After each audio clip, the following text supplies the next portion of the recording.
There is a difference between a real emotion and old feelings. Yes. All right. We like to say that real emotions come from a place of responsibility, come from a place of response.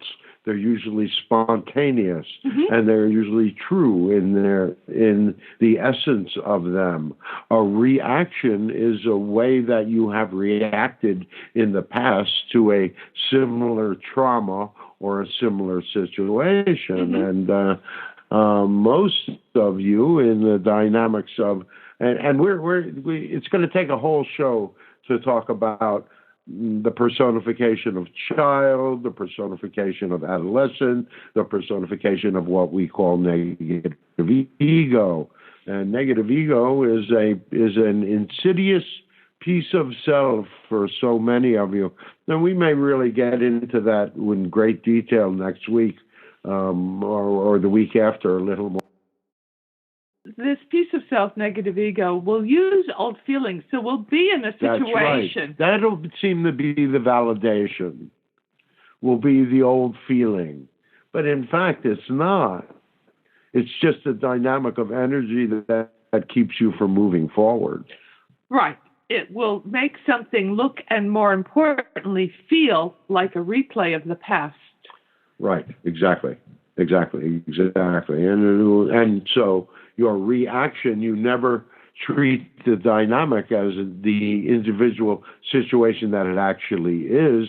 And it's usually your reaction is overblown because it's got a lot of extra stuff attached to it. Well, so many in the world, we can see it now, are being triggered. And usually triggers are old feelings. Oh, here we go.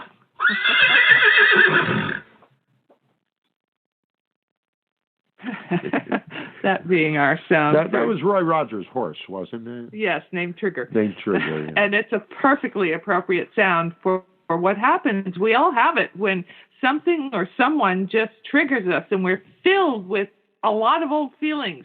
We don't even realize they're old usually. We just have them and then try to respond to the situation. React to the situation, right. Often inappropriately to the actual fact that we are in a new situation. Yeah, if you have so many dynamics in your world that people are triggered from, no, we're not going to play it again. But people are triggered by certain dynamics of other people. All they're doing is replaying old feelings within themselves. The problem is if somebody's really pissing you off, that too is a spiritual term. But if someone is really angering you in that sort of way, you better look to what part of that person you see yourself being. Right, shadow pieces of self. Shadow pieces of self, absolutely correct. And the triggering is often pieces of self that aren't healed. Yeah, what we like to say is what pisses most people off about Donald Trump is that they see themselves, or they see their fathers, or they see their brothers, or they see, they see reflections, very personal reflections that enrage them and have always enraged them.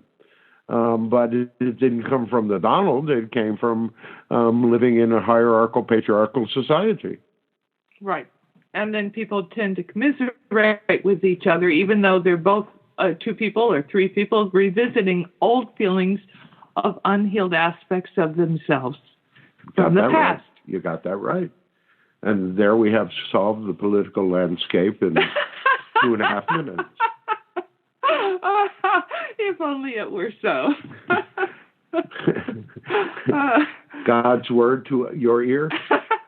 Is God here? Always. Always. Hey, that's one of the big questions that we have for you all, is how come you think consciousness, the great consciousness of all that is not conscious? Why do you think this is all an accident? Or that we're somehow acting outside of that? Yeah, you can't possibly. It's like we said with Wendy earlier. Do you really think that your physical self is separate from your spiritual self? It is not. Right.